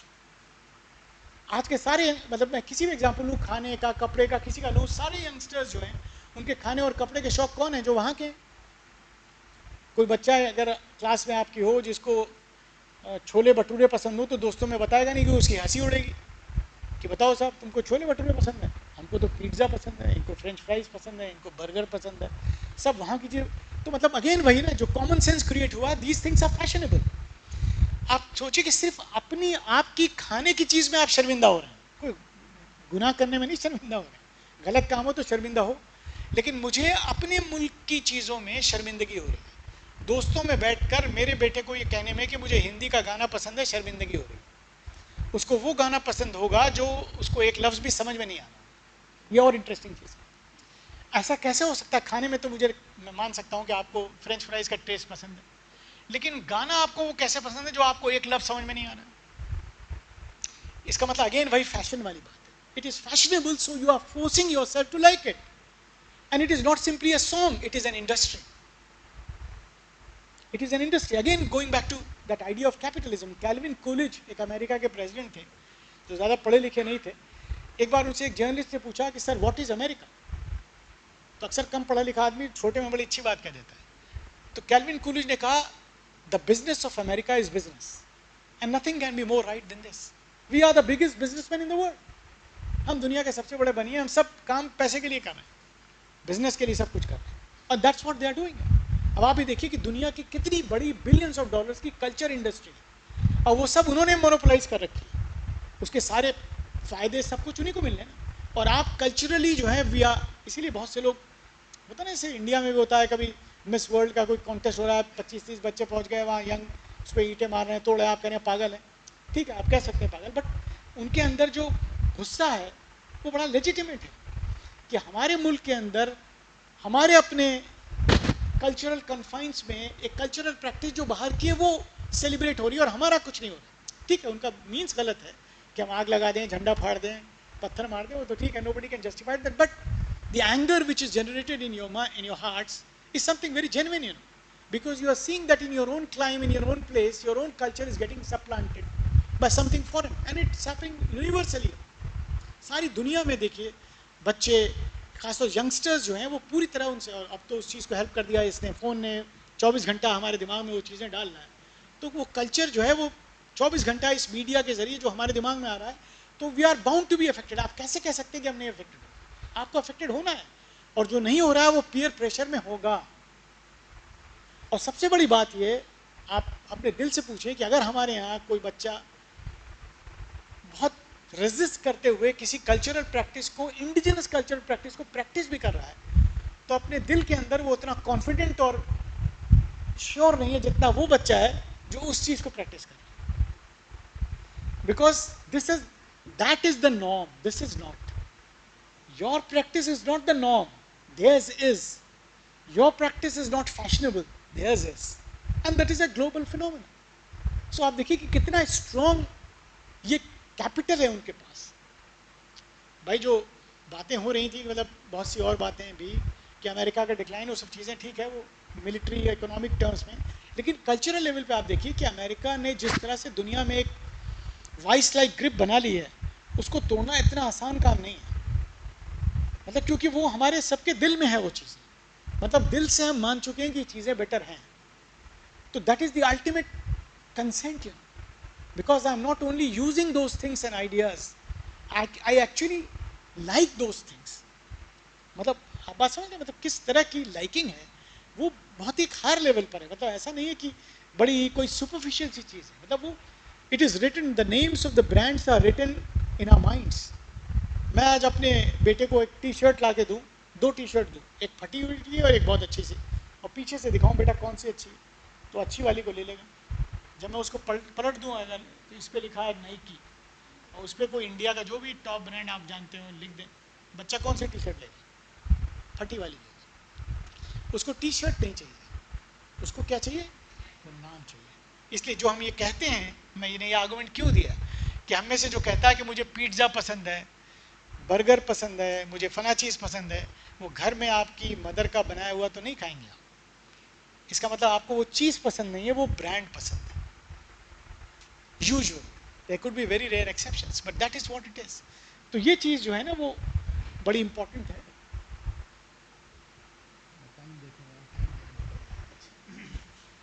तो ये जो चीज़ थी ग्लोबलाइजेशन का एक फिनोमेना, ये इतना इनकम्पासिंग है, ऑल इनकम्पासिंग है, एनवेलपिंग है, इतना डोमिनेंट है, इतना स्ट्रॉन्ग है कि इसने दुनिया को पिछले इन सारे सालों में इस तरह से जकड़ लिया है कि इससे निकलना बहुत ही मुश्किल है. और ये जो हम लोग डिस्कस कर रहे हैं ग्लोबल आईआर, ये एक तरह का मेरी समझ से it's it's a it's a very modest kind of intellectual response to this kind of a domination which the western world, you know, as we understand it, has been able to establish in the world.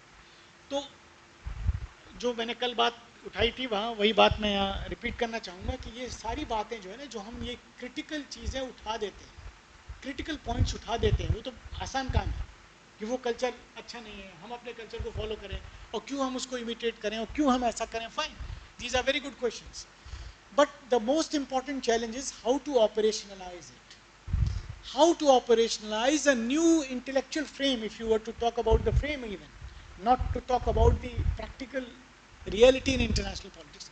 It is a very big challenge. Because eventually, within that frame, you know, there are a lot of, मैं एक contradiction को उठाऊंगा आपसे just to illustrate it. जैसे ये कहा जाता है कि ये फ्रेम जो है वो ग्लोबल साउथ से आ रहा है, और ग्लोबल साउथ की सॉलिडारिटी की बड़ी बातें हो रही हैं. अभी राजन साहब कह रहे थे कि G20 में बड़ा प्रोस्पेक्ट है, मतलब I am not contesting that plainly, लेकिन मैं एक बात उसमें उठाना चाह रहा हूँ. उस ग्लोबल साउथ में भी बड़े कॉन्ट्रडिक्शंस हैं. कॉन्ट्रडिक्शंस क्या है? South versus south. जो इसमें प्रॉस्पेरस कंट्रीज हैं like India, when they will move forward, they will not look for countries, you know, which are falling behind, like those countries never looked for us. हम जब ऊपर जाएंगे या ऊपर जा रहे हैं तो हम ये नहीं कह रहे हैं दूसरों को साथ लेके चलें, लेकिन जब हम आर्ग्यूमेंट देते हैं किसी ग्लोबल स्टेज पे तो हम कहते हैं हम ग्लोबल साउथ की बात कर रहे हैं. हम ग्लोबल साउथ की नहीं बात कर रहे हैं, हम अपनी बात कर रहे हैं. सब अपनी अपनी बात कर रहे हैं. चाइना अपनी बात कर रहा है. वैसे कहने को तो चाइना भी साउथ में है, हम भी साउथ में हैं, लेकिन हमारा कंपटीशन कितना टफ है आप देख रहे हैं. मतलब जो हमारा कंपटीशन है वो कितना टफ है वो आप देख रहे हैं. तो ऐसा नहीं है कि मतलब जो पहले भी बात कही गई कि the global south is an entity which is ranged against the global north, at least for one reason, that we are all exploited by me, you know, by us. Are you getting my point? मतलब हम सब ने या हमने मिलकर आप सब पे बड़ा जुल्म किया है, तो एटलीस्ट उस जुल्म की वजह से आप किसी प्लेटफॉर्म पे एक साथ खड़े हैं. ऐसा आर्गुमेंट तो दिया जा सकता है, लेकिन ऐसा है नहीं. आप सब अपनी अपनी जगह पर खड़े हैं. You are all nation states, जो वेस्टफेलियन ऑर्डर की बात की थी, that very much exists, you know, that is very much going to continue. We are all nation states, and the fragility of any alliance can be understood by looking at the behavior of America in the present context. अब ये सारा globalisation का सारा खेल America ने ही रचा, dominant. America उसका beneficiary था. आज अमेरिका को जब लग रहा है कि उस गेम में जो उसने ही स्ट्रक्चर किया था उसमें शायद उसको उतने बेनिफिट्स नहीं मिल रहे हैं, तो अमेरिका ग्लोबलाइजेशन को ही क्वेश्चन कर रहा है. जो कल तक Panacea for all the east था, उस पर कोई सवाल उठाना ही नहीं है. लेकिन आप नहीं उठा सकते, मैंने तो डेफिनेशन दी, मैं उठा सकता हूं, तो मैं उठा रहा हूं। तो अमेरिका आज वो सारी चीजें कर रहा है जो उसके अगेंस्ट है। अमेरिका प्रोटेक्शनिज्म कर रहा है जो ग्लोबलाइजेशन के एंटीथेटिकल है। अमेरिका टेरिफ्स लगा रहा है जो ग्लोबलाइजेशन के एंटीथेटिकल है। अमेरिका अपने एलाइज को के अगेंस्ट जा रहा है क्योंकि उसको लग रहा है कि उसका अपना सेल्फ इंटरेस्ट सर्व नहीं हो रहा है, इसलिए यूरोप से भी भिड़ंत कर लें, तो वो भी ग्लोबलाइजेशन की स्पिरिट के अगेंस्ट है।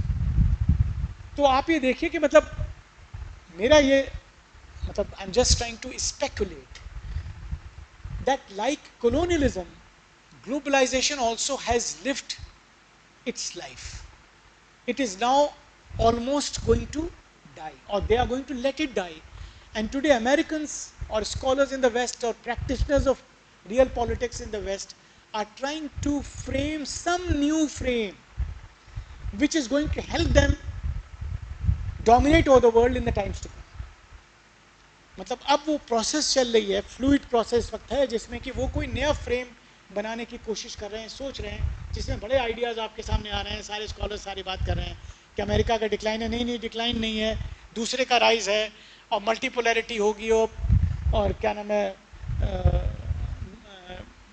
माइक्रो मल्टीलैटरल, कौन कौन से टर्म आ गए जो भी, मतलब वट, हाँ, मिनीलैटरल, फलाने सारी चीज़ें, वो सब I think this is all a process through which they are trying to structure some kind of a frame which is going to help them in future to continue to dominate over the rest of the world and maintain their hegemony at the global level. Matlab, this is just a thought, but it has some logic because it flows out of the logic which worked with previous concepts.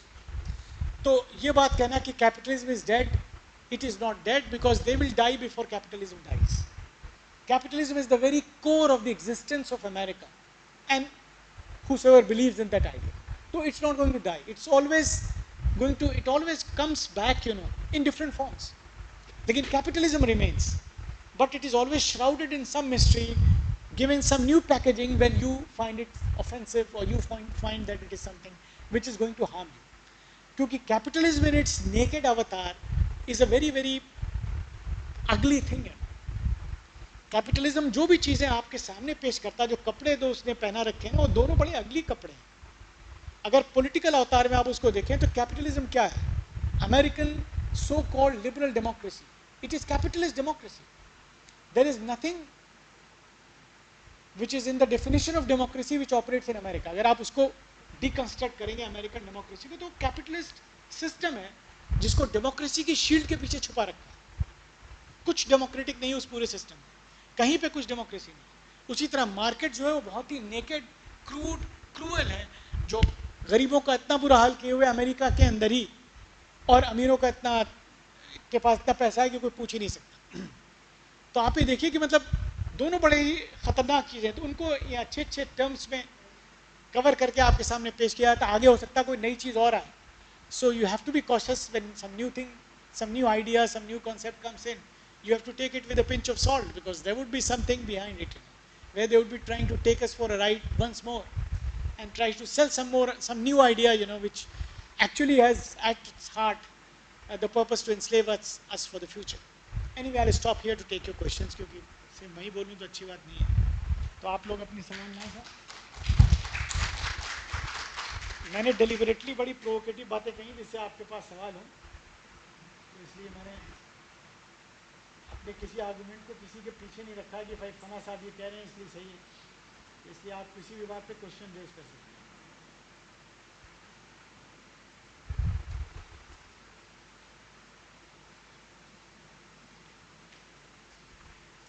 पूछे साहब, पूछे जो भी सवाल पूछना। Hello, एक minute, नहीं असलम साहब बाद में, टीचर बाद में।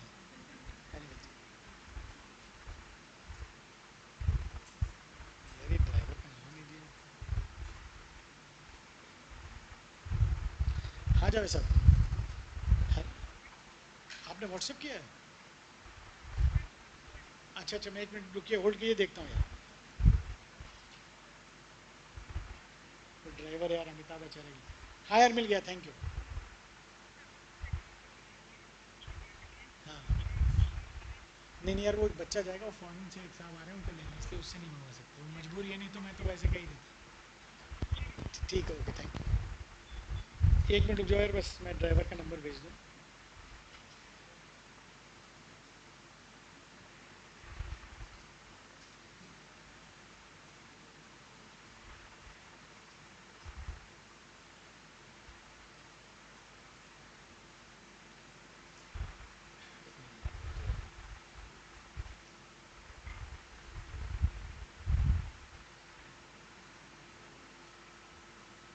सवाल पूछ सकते हैं, सब आप पूछ लें अपना। बोलो बोलो बोलो, बोलते रहो।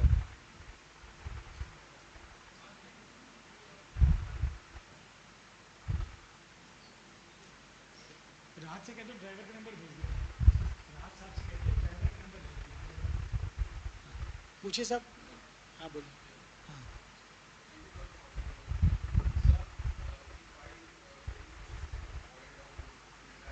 ऑन कर लो यार, कोई बात नहीं, बोलो, आवाज़ है तुम्हारी।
इशू इशू एंटागोनिज्म का नहीं है। देखिए, ऐसा है कि उन्होंने रूल्स बनाए।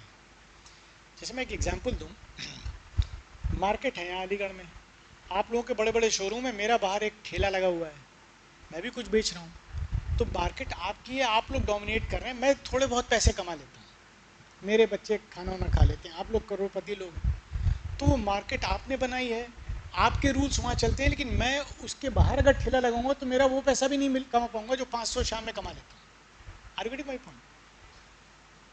तो आपके टर्म्स पे सारी चीज़ें, इसलिए मैं ज़िंदगी भर वहीं गरीब रहूंगा, और आपका आज एक स्टोर है, कल दूसरा होगा, परसों तीसरा होगा, आप अरबपति बनेंगे बनेंगे, बन ही रहे। तो you are you getting my point? मतलब it's your game which you have structured, and it is a very unequal game. तो अगर मैं कोई शिकायत करूं तो वो जायज़ है। मतलब मैं इंडिया को डिफेंड नहीं, कि अपने को गरीबों को नहीं कर रहा हूँ, लेकिन गरीब जो शिकायत कर रहा है वो ये वाली शिकायत, मतलब उस तरह से मैं कह रहा हूँ।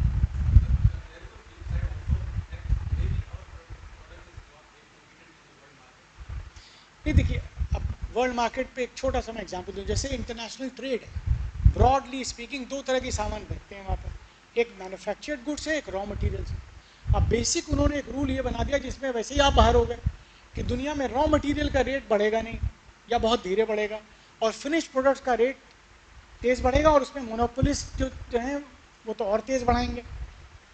तो आपकी सोने की दुकान है, मेरी आलू की दुकान है, तो सोना आप दिन भर में अगर इतना भी बेचेंगे तो बहुत पैसा कमा लेंगे। हो सकता है आज आलू की फसल ज़्यादा हो गई तो मैं 2 ट्रक आलू बेच के भी 500 रुपये कमा पाऊँ। Are you getting my point? तो वो ट्रेड जो है ना, वो किस चीज़ में हम कर रहे हैं, वो मैन्युफैक्चर्ड गुड्स को मोनोपोलाइज कर रहे हैं, हम रॉ मटेरियल्स को मोनोपोलाइज कर, मतलब वो भी मोनोपोलाइज नहीं कर पा रहे हैं, वो तो बड़ा कॉम्प्लेक्स है। लेकिन पॉइंट मैं बेसिकली बता रहा हूँ कि हम सब गरीब हैं उसी मार्केट में रहकर, तो हम सब भी ट्रेड कर रहे हैं, आप भी ट्रेड करें, हम सब कैसे गरीब हैं, आप सब कैसे अमीर हैं, दोनों एक ही जगह सेल कर रहे हैं ना। तो there would be something askew in this market which is disproportionately favoring all of you and not us. And you know that you are much more advanced than us in science and technology. आप कहेंगे तुम भी क्यों नहीं बेच लेते ये machine? अरे भैया, आपका एक पूरा उसका बैकग्राउंड है, आप उस फील्ड में हैं, आपकी साइंस एंड टेक्नोलॉजी बहुत आगे, हम नहीं हैं वहाँ, हम उसमें कम्पीट आपसे नहीं कर पा रहे हैं, तो आप उसका एडवांटेज ले रहे हैं, जाहिर सी बात है।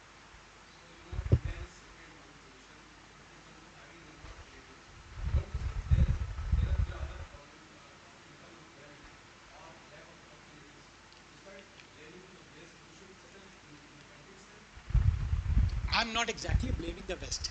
I'm just trying to explain a phenomena which operated in the world which started from the West and which, of course, rightly so. If I have created a game, I am the main beneficiary. Is fine. मतलब अगर आप उस तरह देखें, मैंने एक system बनाया है, मैं उसको बनाने वाला हूँ, मुझे ज़्यादा फायदा हो रहा है तो हो रहा है, ठीक है, मतलब it's fair enough. मतलब they are not hiding behind anything. Everything is so very open. Whatever we have talked about, there is nothing clandestine about it. It's very open. But the way the game is structured, that when you come and play this game, I am at an advantage. मैं Magnus Carlsen हूँ, world champion हूँ chess का. आप में से जो भी मेरे सामने बैठेगा, मैं मात दूंगा आप सबको, क्योंकि उस गेम का मैं एक्सपर्ट हूँ. गेम बहुत फेयर है, बेईमानी नहीं हो रही है, लेकिन मैं इतना अच्छा प्लेयर हूँ उसका कि आप मुझसे नहीं मैच कर सकते ना. तो ब्लेम की बात नहीं. हाँ बेटा, आप बोलिए. माइक ले लो बेटा, शायद काम कर रहा था. क्या चल रहा है? चलो, शाम हो गई, सब चीज़ें थक गई. बोलो.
असलम साहब कभी पूछ लें, उनका भी इसी से रिलेटेड होगा. आप पूछिए असलम.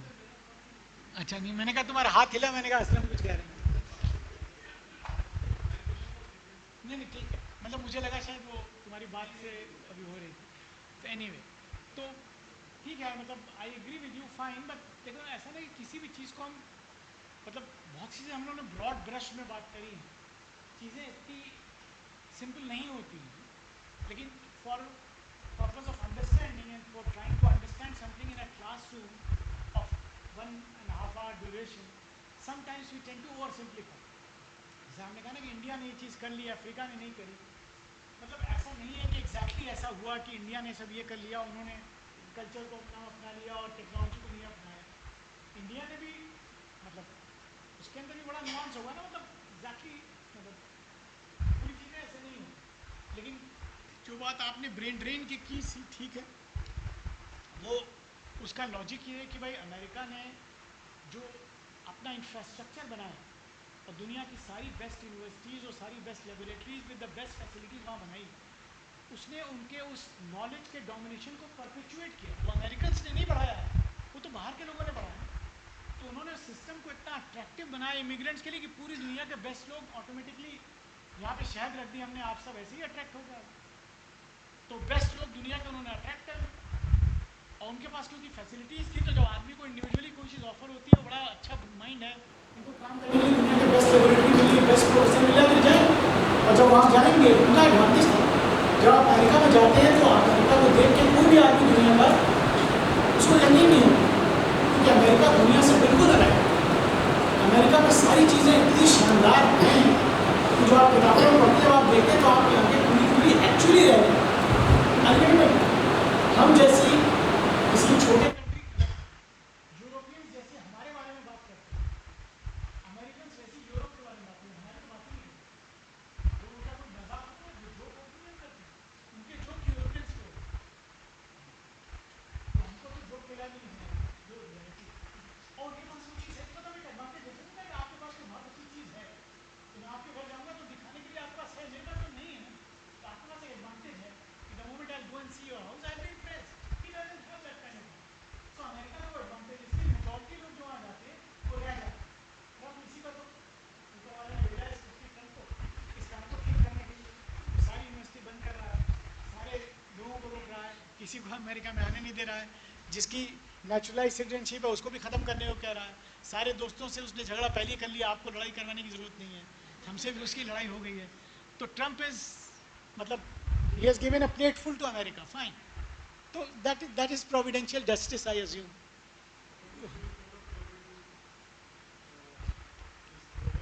हाँ, वो तो उसको इन्हीं के लिए काम कर रहा है, आचार्य साहब खुश होंगे कि बहुत अच्छा काम कर रहा है। Then you have it up, Richard.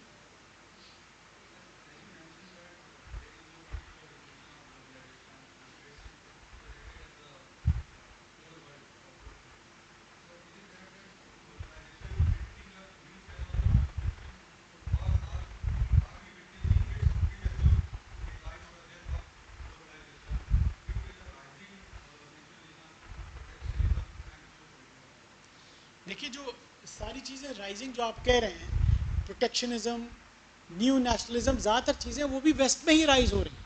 मतलब वो जो सारा जो चीज़ें हैं वो फिनोमेना उन्हीं की सोसाइटीज़ में है। मतलब ऐसा नहीं कि हमारे किसी चीज़ से वो चीज़ प्रेसिपिटेट हुई है।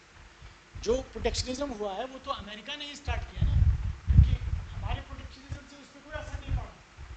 जो वहाँ पर जो न्यू नेशनलिज्म शुरू हो रहा है, या जिसको कहें आप नेशनलिस्ट पॉलिटिकल फोर्सेस आई हैं, ठीक है, थर्ड वर्ल्ड में भी आई, लेकिन वहाँ पे तो बड़े पैमाने पे आ गई हैं। Almost all European countries are having very strong political parties which are rightist political parties. Nationalism का प्लान तो सारे उनके यहाँ है, हमारे यहाँ भी हो गया है। एर्डोगान टर्की में है, इसराइल तो फिर उनको नहीं मानता है, उसको आप इधर नहीं गिन सकते, इंडिया है, एक आध कंट्रीज और हैं। तो वो नेशनलिज्म भी वहाँ पर बड़ी बुरी तरह से आ रहा है, ट्रम्पिज्म भी है वहाँ पर, और रोल बैक भी वो कर रहे हैं। तो मुझे ये लग रहा है कि मतलब they are people who are one way farsighted also. So maybe they are trying to think of some new formulations to see that how they operate in the world in the time. That are not necessarily grounded by things which would pull them back and put them at a disadvantage with some old formulation like global.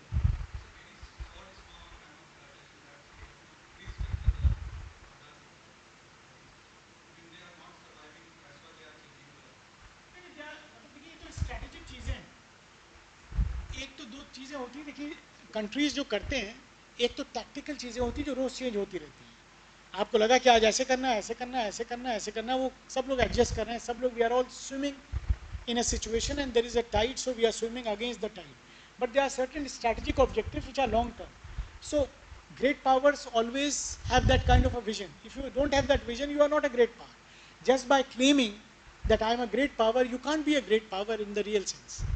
मतलब एक होता है ना, जैसे कि हम लोग यहाँ, जैसे थर्ड वर्ल्ड में एक हमारे यहाँ बड़ा एस्पिरेशनल बात होती है। मतलब जैसे होता है ना कि हम अगर जो रियल स्कॉलरशिप नहीं, जैसे हम अगर कोई क्रिटिकल बात करें अपने मुल्क में ही, जैसे अक्सर कुछ लोग करते हैं, तो दूसरे लोग उसको कहेंगे साहब आप बड़े मुल्क के अगेंस्ट जा रहे हैं। वो आदमी अगेंस्ट नहीं जा रहा, वो एक क्रिटिकली चीज़ को देख रहा है, क्योंकि वो चाह रहा है कि हम उस फ्लिप साइड को भी देख लें, जिससे जब हम आगे बढ़ें तो वो प्रॉब्लम हमको ना हो। तो समझदार वो है जो मतलब उस चीज़ के दोनों डायमेंशंस को देखें, and then you look ahead and try to move forward. So maybe, मतलब I am not sure, but maybe that is there. चलिए सर, ठीक है सर, तो आई थिंक इट्स असलम भाई आ गए। हाँ, असलम ने स्टूडेंट्स को पूरा टाइम दिया। चलिए।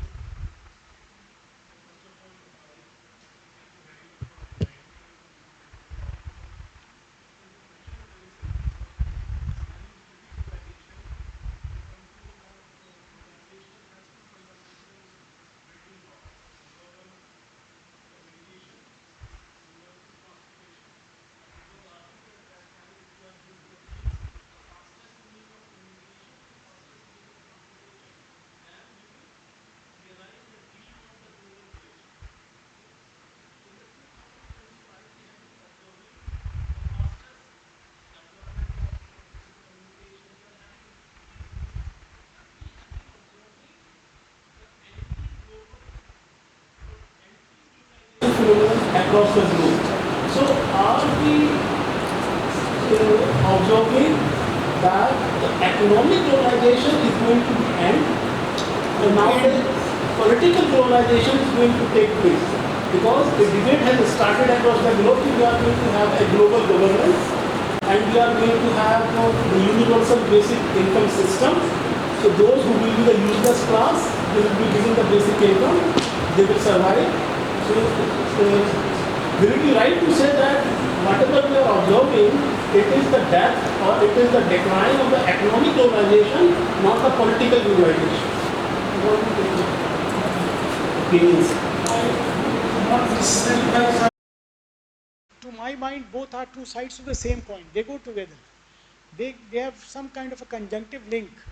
So it would not be possible for any force in the world to promote political globalization without this, the economic side of globalization or vice versa. दोनों मतलब of course you could have your own reservations, but मुझे लगता है कि दोनों कंजंक्टिवली ही चल रहे हैं, चले हैं अभी तक. तो जैसे जैसे आपका अमेरिका का इकोनॉमिक विड्रॉल कहिए या जो भी होगा ग्लोबल इकोनॉमी में, वैसे वैसे जो पॉलिटिकल इन्फ्लुएंस है शायद वो उस तरह का न रह पाए जिस तरह का उनका था.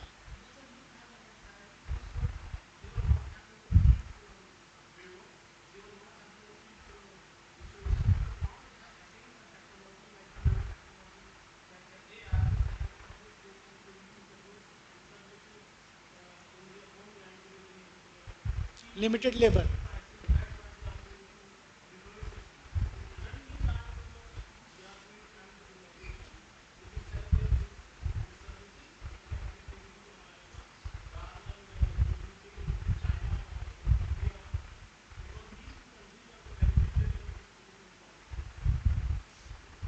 It could be, but you know, in America also there is a huge debate going on nowadays about the issue of AI and its influence on American workforce.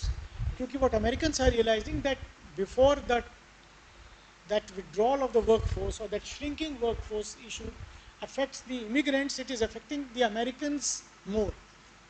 आज अमेरिका में सबसे बड़ा इशू यही है ना कि ये एआई जो आ रहा है इसका जो खतरा है वो बाहर वाले तो बाद में करेंगे, उनको तो हम रोक भी देंगे, लेकिन हमारी जो इंडिजिनस पॉपुलेशन ये जो बेरोजगार हो रही है इसका क्या होगा. इसीलिए आप देखिए कि ट्रम्प के जो कैंप है, मागा कैंप, उसमें ही बहुत ज़्यादा डिसेंट शुरू हो गया है. मतलब एक क्वेश्चन रेज हो रहा है. और इसीलिए आज ट्रम्प की पॉलिसीज़ जो आज उन्होंने बात कही थी, किस राजन कुमार ने शायद उठाई थी या कातुल ने, महमूद ममदानी के इलेक्शन की, जोहरान ममदानी, हाँ महमूद ममदानी का बेटा जो है वो तो पॉलिटिकल साइंटिस्ट है, मतलब not exactly but works in political science is well, उनके अब्बा.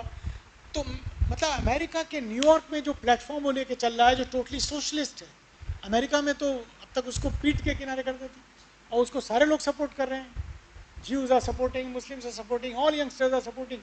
तो जो सारा इशू कॉमन है जिसकी वजह से ममदानी को सपोर्ट है वो सिर्फ इकोनॉमिक, कोई इशू नहीं. उनका ये कहना है कि जो इकोनॉमिक हमारी जो क्राइसिस है, क्योंकि जब अपने पे आती है तो सब सही हो जाता है, तो हम इनको तो रोक देंगे ब्राउन्स और वो लोग जो बाहर से आ रहे हैं, लेकिन हमारा क्या होगा. तो वो एक बड़ा इशू है और वो मतलब नवंबर तक अगर वो इलेक्ट हो जाए तो एक बड़ा, एक अमेरिका में एक बड़ा एक तूफान बन जाएगा. Just please.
जो आपने सवाल पूछा ना उसी को एंटिसिपेट करके मैंने ये स्लाइड बनाई, जो इसका कोई ताल्लुक उससे नहीं. लेकिन मुझे लग रहा था शायद कोई बात इस बात को पूछे. वो आप देखें चाइना की 18% पॉपुलेशन, 31% शेयर है ग्लोबल मैन्युफैक्चरिंग में. हम सिर्फ उस बात को कर रहे हैं जो डेटा को इतने बड़े हैं तो आपकी इकोनॉमी बड़ी होगी, तो हमने वो बात ले ली, डेटा वाली बात कर दी. एक्चुअली हम यहाँ देखिए करना क्या है, कोई भी चीज़ इस तरह की जो है ना, you have to start from the basics. What China do around 2000, China share in the global GDP was around the same as India, 1.5-2% के आसपास. देखते हैं सिर्फ 20 साल में चाइना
पॉइंट और डिस्टर्ब करता है।